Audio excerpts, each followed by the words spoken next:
गुजरात के लोकप्रिय मुख्यमंत्री श्री भूपेंद्र भाई पटेल,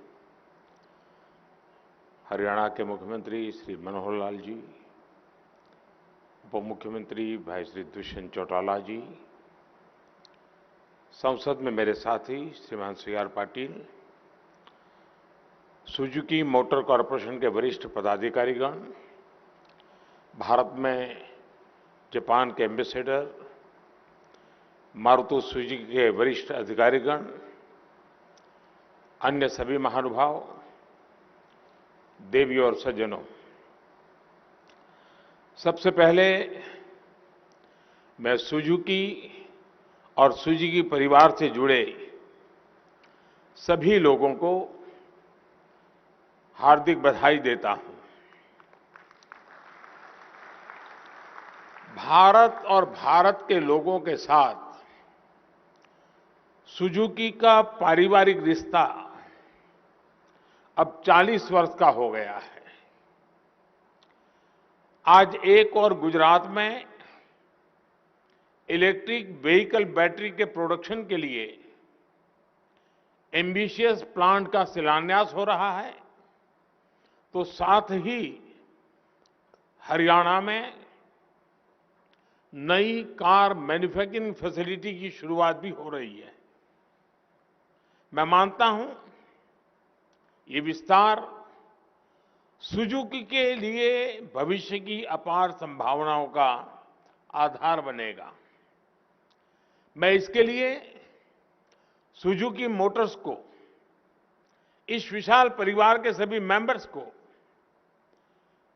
हार्दिक बधाई भी देता हूं। विशेष रूप से मैं श्रीमान ओसामू सुजुकी और श्रीमान तोशिहिरोरी सुजुकी, इन दोनों को भी बधाई देता हूं। आप जब भी मुझसे मिलते हैं, भारत में सुजुकी का नया विजन पेश करते हैं। अभी इसी साल मई में मुलाकात हुई थी, ओसामू सुजुकी जी से हुई थी और उन्होंने मुझसे 40 वर्ष के कार्यक्रम में आने का आग्रह किया था। मेरे लिए इस तरह के फ्यूचरिस्टिक इनिशिएटिव का साक्षी बनना एक सुखद अनुभव है। साथियों, मारुति सुजुकी सफलता भारत जापान की मजबूत पार्टनरशिप का भी प्रतीक है। बीते 8 वर्षों में तो हम दोनों देशों के बीच ये रिश्ते नई ऊंचाइयां तक गए हैं। आज गुजरात, महाराष्ट्र में बुलेट ट्रेन से लेकर उत्तर प्रदेश में बनारस के रुद्राक्ष सेंटर तक विकास की कितनी ही परियोजनाएं भारत जापान दोस्ती का उदाहरण है। और इस दोस्ती की जब बात होती है तो हर एक भारतवासी को हमारे मित्र, पूर्व प्रधानमंत्री स्वर्गीय शिंजो आबे जी, उनकी याद जरूर आती है। आबे-शान जब गुजरात आए थे, उन्होंने जो समय यहां बिताया था, उसे गुजरात के लोग बहुत आत्मीयता से याद करते हैं।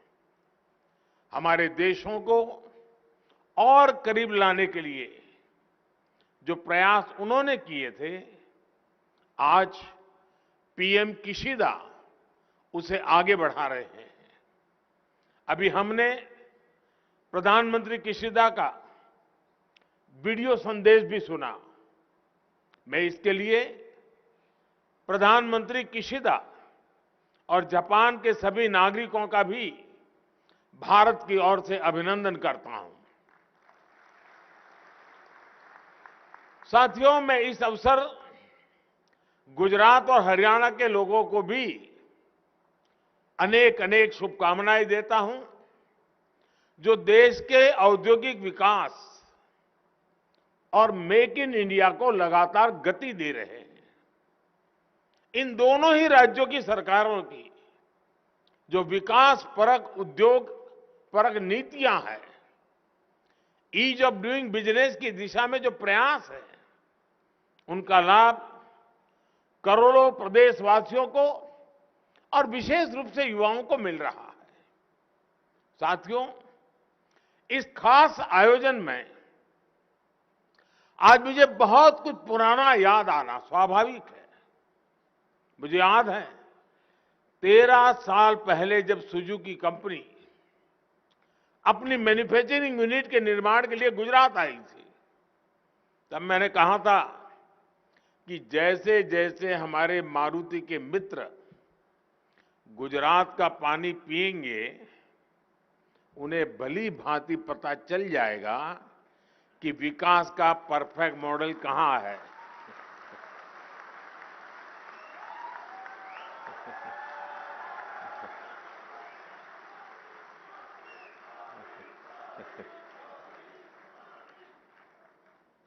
आज मुझे खुशी है कि गुजरात ने सुजुकी को किया अपना वायदा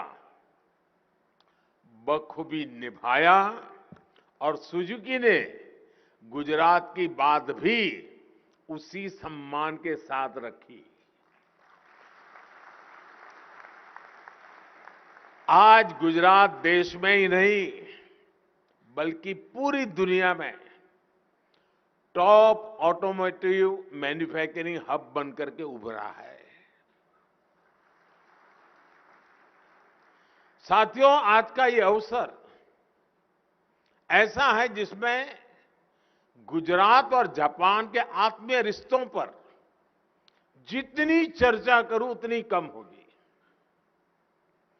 गुजरात और जापान के बीच जो रिश्ता रहा है वो डिप्लोमेटिक दायरों से भी बहुत ऊंचा रहा है।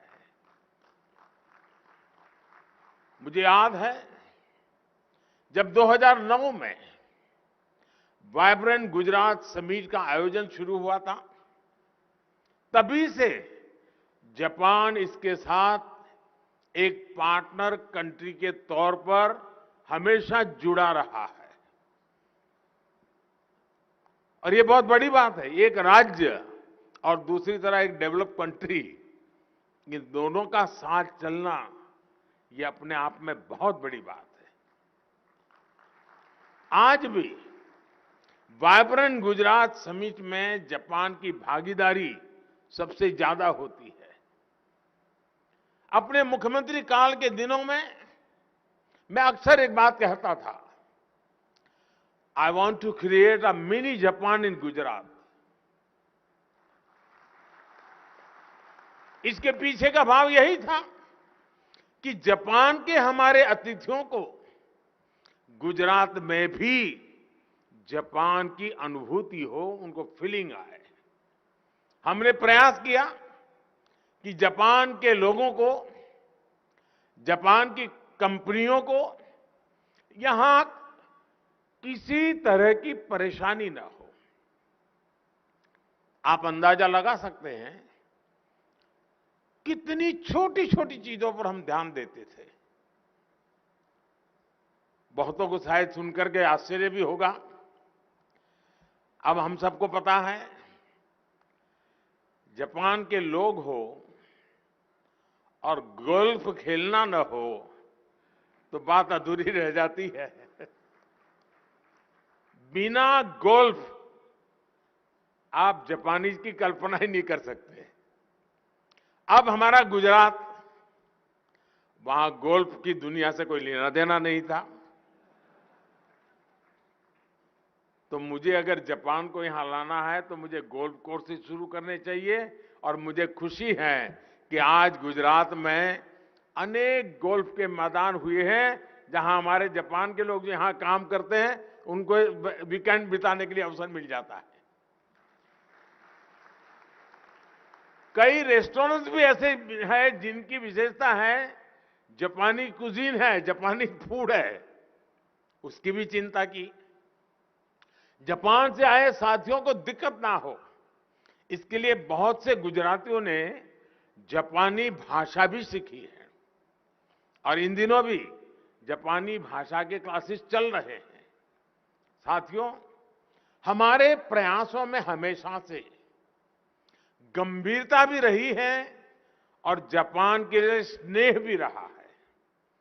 आज इसी का नतीजा है कि सुजुकी समेत जापान की 125 से ज्यादा कंपनियां गुजरात में काम कर रही है। ऑटोमोबाइल से लेकर बायोफ्यूल तक के क्षेत्र में यहां जापानी कंपनियां अपना विस्तार कर रही है। जेट्रो द्वारा स्थापित अहमदाबाद बिजनेस सपोर्ट सेंटर, इसमें एक साथ कई कंपनियों को plug and play workplace facility देने की सुविधा है। आज गुजरात में 2 Japan India institute for manufacturing हर साल सैकड़ों युवाओं को ट्रेन कर रहे हैं। कई कंपनियों का गुजरात की टेक्निकल यूनिवर्सिटीज और आईआईटी से भी टाई अप है। अहमदाबाद में जैन गार्डन और काइजन एकेडमी की स्थापना में भी जिस तरह ह्यूगो इंटरनेशनल एसोसिएशन का बहुमूल्य योगदान रहा, उसे गुजरात कभी नहीं भूल सकता। अब ऐसा ही eco friendly garden statue of unity के समीप विकसित करने का प्रयास किया जा रहा है। काइजन को लेकर 18-19 साल पहले जो प्रयास गुजरात ने किए थे, जितनी गंभीरता से इसे लागू किया था, उसका गुजरात को बहुत लाभ मिला। गुजरात आज विकास की जिस ऊंचाई पर है, उसमें निश्चित तौर पर काइजन की भी एक बड़ी भूमिका है। मैं जब प्रधानमंत्री के तौर पर दिल्ली गया तो काइजन के अनुभवों को पीएमओ और केंद्र सरकार के अन्य विभागों में भी इसे लागू किया। अब काइजन का लाभ देश को और ज्यादा मिल रहा है। सरकार में हमने जापान प्लस की भी एक विशेष व्यवस्था की है। गुजरात और जापान की साझा यात्रा को यादगार बनाने वाले जापान के बहुत सारे मित्र, कई सारे पुराने मेरे साथी आज यहां कार्यक्रम में मौजूद हैं। एक बार फिर मैं आप सबका भी अभिनंदन करता हूं। साथियों, आज भारत में इलेक्ट्रिक व्हीकल का बाजार जितनी तेजी से बड़ा हो रहा है, कुछ साल पहले तक उसकी कल्पना भी नहीं होती थी। इलेक्ट्रिक वाहनों की एक बड़ी खासियत यह होती है, वो साइलेंट होते हैं। 2 पहिया हो या 4 पहिया, वो कोई शोर नहीं करते। ये साइलेंस केवल इसकी इंजीनियरिंग का ही नहीं, बल्कि ये देश में एक साइलेंट रिवॉल्यूशन के आने की भी शुरुआत है। आज लोग ईवी को एक एक्स्ट्रा व्हीकल नहीं समझ रहे, वो उसे प्रमुख साधन मानने लगे हैं। देश भी पिछले 8 वर्षों से इस बदलाव के जमीन तैयार कर रहा था। आज हम इलेक्ट्रिक व्हीकल इकोसिस्टम में सप्लाई और डिमांड दोनों पर तेजी से काम कर रहे हैं। सरकार इलेक्ट्रिक व्हीकल के खरीदारों को कई तरह के इंसेंटिव दे रही है ताकि डिमांड में तेजी आए। इनकम टैक्स में छूट से लेकर लोन को आसान बनाने जैसे कई कदम उठाए गए हैं, जिससे इलेक्ट्रिक व्हीकल्स की मांग बढ़े। इसी तरह ऑटोमोबाइल और ऑटो कंपोनेंट्स में पीएलआई स्कीम के जरिए सप्लाई बढ़ाने की दिशा में भी तेजी से काम हो रहा है। सरकार ने इलेक्ट्रिक व्हीकल के पूरे इकोसिस्टम को रफ्तार देने के लिए कई कदम उठाए हैं। पीएलआई स्कीम के जरिए बैटरी मैन्युफैक्चरिंग को उसको भी काफी बढ़ावा मिल रहा है। इलेक्ट्रिक व्हीकल चार्जिंग इंफ्रास्ट्रक्चर को तैयार करने के लिए भी देश ने कई नीतिगत फैसले लिए हैं। 2022 के बजट में बैटरी स्वैपिंग पॉलिसी को पेश किया गया है। टेक्नोलॉजी शेयरिंग जैसी नीतियों पर नई शुरुआत हुई है। सप्लाई, डिमांड और इकोसिस्टम की मजबूती से ईवी सेक्टर का आगे बढ़ना तय है। यानी ये साइलेंट रिवॉल्यूशन आने वाले दिनों में बड़ा परिवर्तन करने के लिए तैयार है।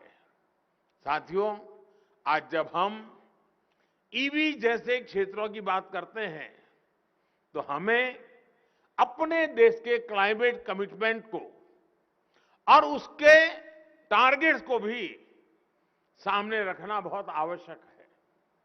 भारत ने COP26 में ये घोषणा की है कि वो 2030 तक अपनी इंस्टॉल्ड इलेक्ट्रिकल कैपेसिटी की 50% क्षमता नॉन फॉसिल सोर्स से हासिल करेगा। हमने 2070 के लिए नेट जीरो का लक्ष्य तय किया है। इसके लिए हम ईवी चार्जिंग इंफ्रास्ट्रक्चर और ग्रिड स्केल बैटरी सिस्टम जैसे एनर्जी स्टोरेज सिस्टम को इंफ्रास्ट्रक्चर की हार्मोनाइज्ड लिस्ट में शामिल करने की तैयारी कर रहे हैं। साथ ही हमें बायोगैस, फ्लैक्स फ्यूल जैसे विकल्पों की ओर भी बढ़ना होगा। मुझे खुशी है कि मारुति सुजुकी इसी दिशा में biofuel, ethanol blending, hybrid EV जैसे तमाम विकल्पों पर भी काम कर रही है। मेरा सुझाव है कि इसके साथ साथ सुजुकी कंप्रेस्ड बायोमीथेन गैस यानी सीबीजी जैसी संभावनाओं से जुड़े प्रोजेक्ट भी शुरू कर सकती है। भारत की दूसरी कंपनियां भी इस दिशा में काफी काम कर रही है। मैं चाहूंगा कि हमारे यहां एक हेल्दी कंपटीशन के साथ साथ म्यूचुअल लर्निंग का भी और बेहतर माहौल बने। इसका लाभ देश और व्यापार दोनों को होगा। साथियों, अगले 25 वर्षों के अमृतकाल में हमारा लक्ष्य है कि भारत अपनी ऊर्जा जरूरतों के लिए आत्मनिर्भर बने। हम जानते हैं कि आज ऊर्जा आयात का एक बड़ा हिस्सा ट्रांसपोर्ट से जुड़ा है। इसलिए इस दिशा में इनोवेशन और प्रयास हमारी प्राथमिकता होनी चाहिए। मुझे भरोसा है आपके और ऑटो सेक्टर के सभी साथियों के सहयोग से देश अपना ये लक्ष्य जरूर पूरा करेगा। हम विकास और समृद्धि के लक्ष्य पर उसी गति से पहुंचेंगे जो गति आज हमारे एक्सप्रेस वेज पर दिखाई देती है। इसी भावना के साथ मैं आप सभी का बहुत बहुत धन्यवाद करता हूं और सुजुकी परिवार को हृदय से बहुत बहुत शुभकामनाएं देता हूं और मैं उनको विश्वास दिलाता हूं कि आप विस्तार के जो भी सपने लेकर के चलेंगे उसे गति देने में चाहे राज्य सरकार हो या केंद्र सरकार हो, हम कहीं पर भी पीछे नहीं रहेंगे। इसी भावना के साथ आप सबका बहुत बहुत धन्यवाद।